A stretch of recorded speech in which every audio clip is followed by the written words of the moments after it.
So I'm in recovery for codependency, which also I've come to realize and I identify as chaos creating. And so I am nervous.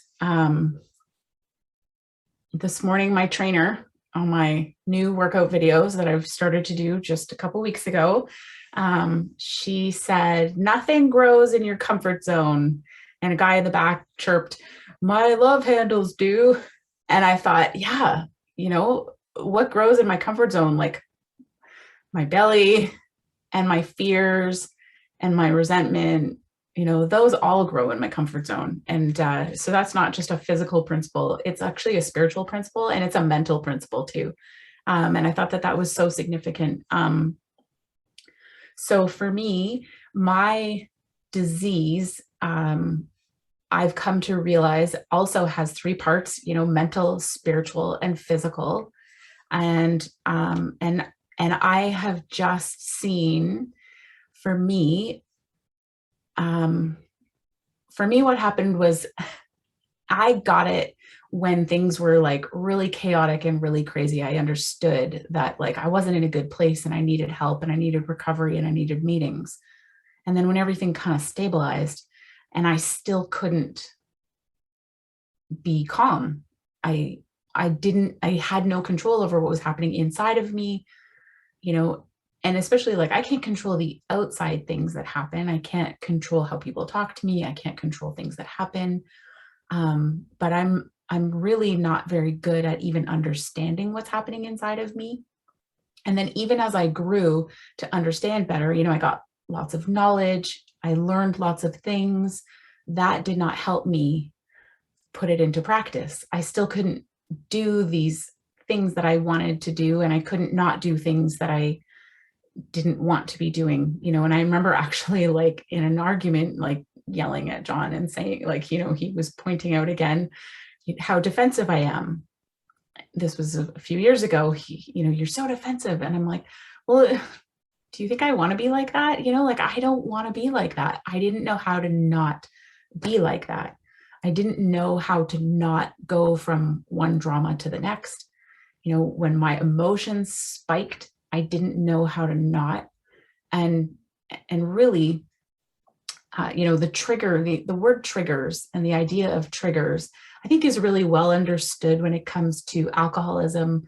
I mean, maybe not but as we come to learn like, oh yes, an alcoholic could be triggered going into a bar, or, I understood alcoholism in that context. I understood what was happening and knew that there was different things we would do or not do, but I really didn't understand it when it came to codependency, or when it came to, for me, controlling, fixing, and what I've come to realize as chaos creating, which took a little while for me to understand.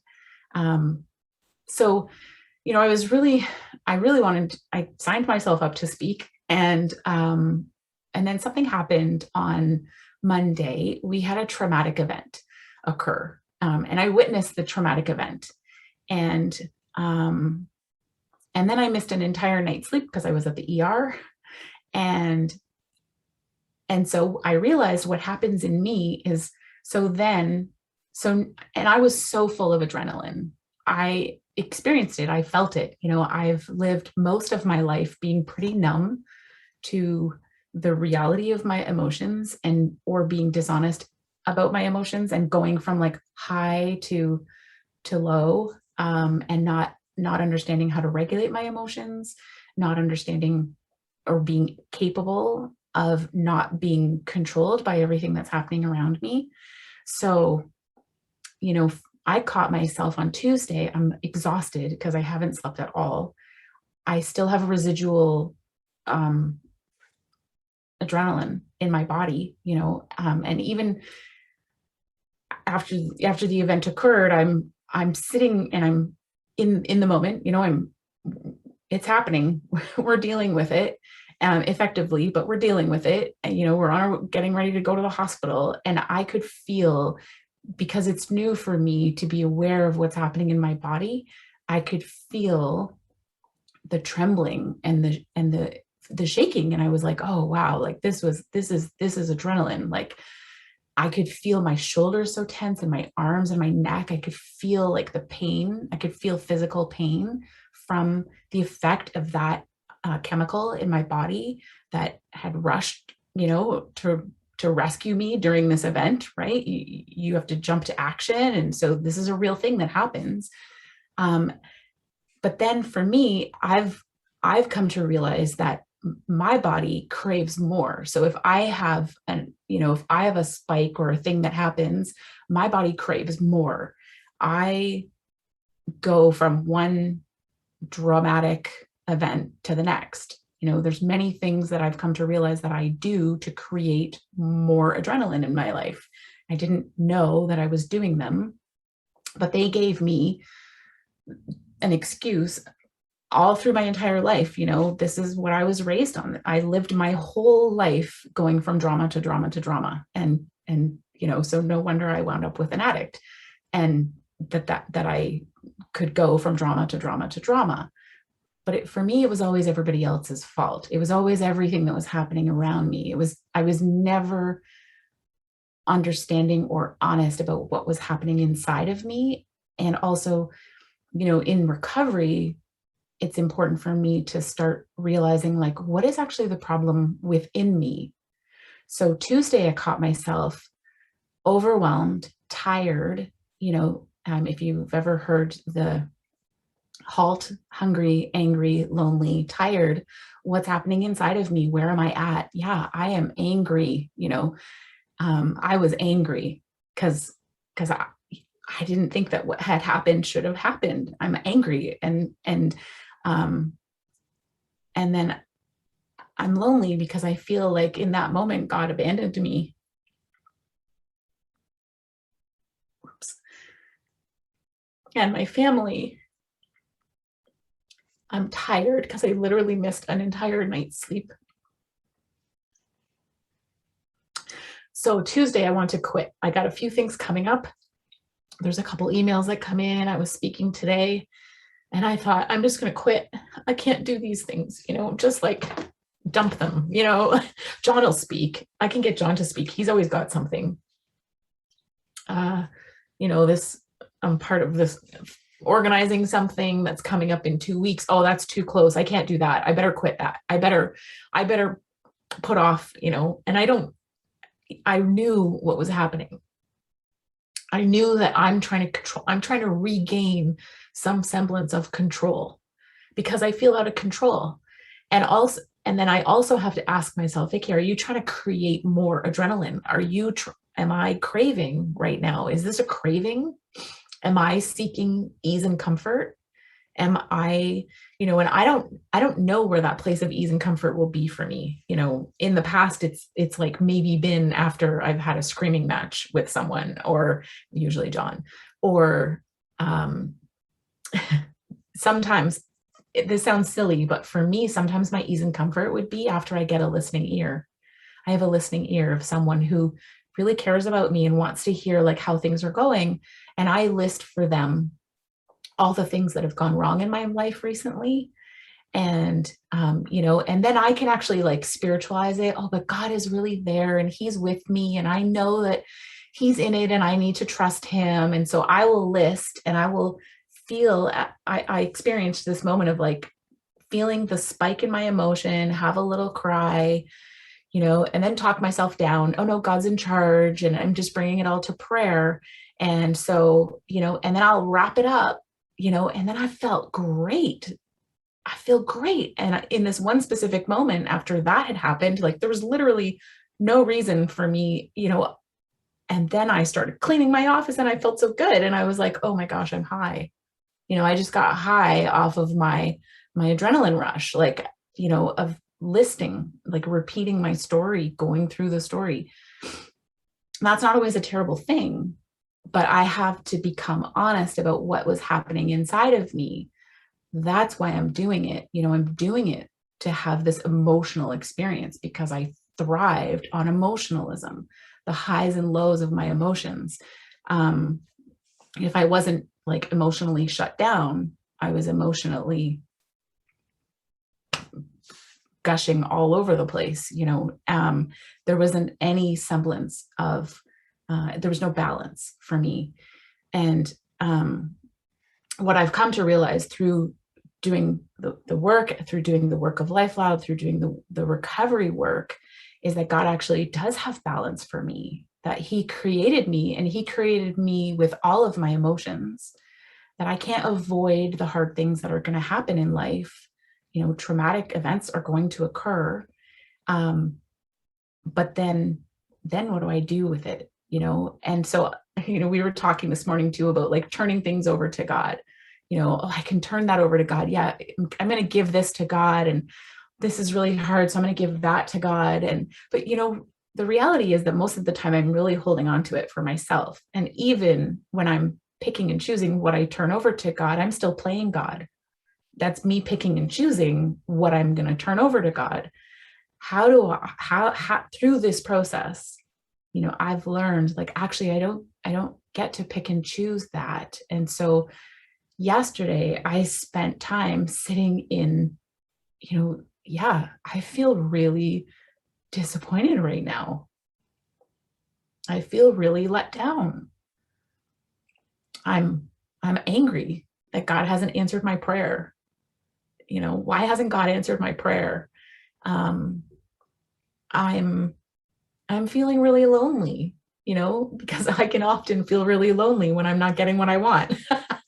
I can feel really lonely in a room full of people because I can become very full of self-pity and compare myself. I was even thinking about my workout video, and I was focusing on the girl who's leading it, and she's really fit and, has these great workout outfits that match her tennis shoes. And she's obviously worked out like way too much. It's not appropriate. I can focus on her and feel really crappy about myself. But there's a girl beside her that does the modifiers. I have to do all the modifiers, and sometimes I have to modify the modifiers. But if I compare myself to the girl who's doing the modifiers, then I'm like, oh, wow, okay, I can do this, and John has often said that of like, I like to compare myself to people, but I really need to compare myself to like other alcoholics. Who am I comparing myself to? Like, first of all, there's nowhere in the Bible that tells me that I should be comparing myself to people at all. In fact, it tells me that it'll rob me of joy. But when I watch the woman who's doing the modifiers, she's an inspiration to me. I look at her and I think, wow, she can do every single one of these workouts, and she's perfectly in time with all those fit, pretty skinny people. Like, I think that could be me one day. I could do that. And so what I realized is, as I release my self-pity, as I release my anger and fully feel it and experience it and give it to God and say, like, this is everything. This is all of it. I don't know what to do with it. I don't know how to get out of yesterday. Like, yesterday I was like, this is where depression starts. I don't want to face anybody. I don't want to talk to anybody. I don't want to speak to people.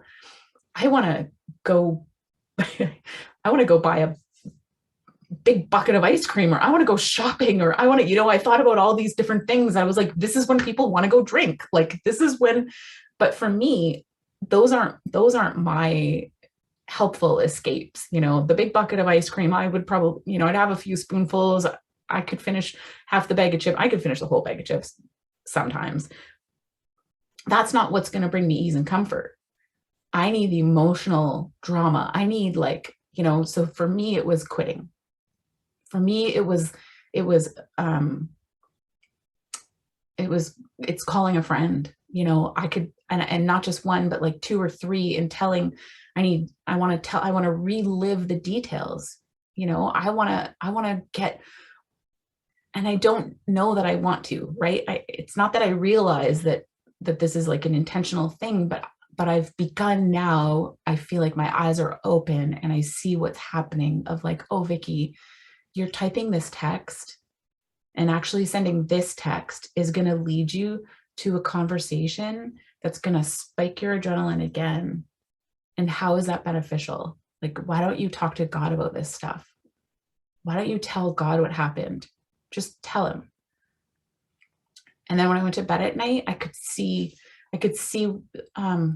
what happened, you know, and I kept seeing it over and over, the incident that had happened. And I knew, I'm like, I'm reliving trauma. God, I'm reliving trauma. I need to invite you into that trauma. Like, where were you in that moment? I feel like you abandoned me. I feel like you abandoned our family, you know, and that's different for me to do, because I don't want to, I mean, it's different for me to invite God in. That's the difference. I can't control where my mind goes, but I can control asking God. And so then I just said, okay, God, like, here's what I want to do. I want to quit. I don't want to speak tomorrow. I don't want to go next weekend. I don't want to do these things. What do you think I should do? What should I do? And I just kept feeling God saying, like, you can do this, and I'm going to give you strength. And you do have something to say, you know, and just be courageous, and then get up in the morning and do your workout. And it doesn't matter if you do it perfectly, but just do it. And that's a huge change for me, because I live as a quitter. I literally, I have a really hard time sticking to things. I get discouraged. I think, oh, you know, I'm not doing it well enough, so I shouldn't do this at all. And so this whole process of actually like walking it out with God and not trying to do of my own strength feels very different for me. But God knows exactly what I need, and He has created me with in the fullness of everything that I am. He has created me. But what I realize is, actually, you know, He doesn't want to leave me in my comfort zone. He will, because that's the free will. But he kind of, you know, I feel like He's just been like tugging me of like, it's okay. Like, you can actually try hard things. You can do things entirely different than what you've done before. And for me, as a codependent controller, fixer, chaos creator, when I was going through the work, my sponsor said, you know, she had this line that said, like, by God's grace, people can help themselves. And when, you know, when I get involved, when I get in the middle, I cause a little chaos, and I cause a little bit of resentment, or I might cause difficulty because Vikki doesn't know how to do all these things properly. But by God's grace, people can help themselves. And sure, God might give me some inspiration of like, hey, I can go be of service to someone today, but it's not about me. It's actually about, like, God's given me inspiration. And so now I can go be of service today. But by God's grace, I can help myself. By God's grace, I can actually get myself out of my comfort zone and do things differently. By God's grace and by God's wisdom, when I check in every single morning with God and say, this is the day that I have planned. Is this what you had planned for me? And could you come through this day and help me to do all the things that you have me to do, and to do them well? It's just created this whole different way of living for me. You know, I don't have it all figured out. I certainly make a ton of mistakes, but I really appreciate being honest about myself and in myself, and being able to be honest to God and to a group of people, and to have my insides beginning to match my outsides. You know, my outside life for a long time was really different than what was happening inside of me. And that's like Walking Dead. I can't live like that anymore. I can't live like that again. I don't want to be Walking Dead. That's that is not joy and fulfillment in life. And so thank you for listening. Um, thanks for being here. I still don't have a title.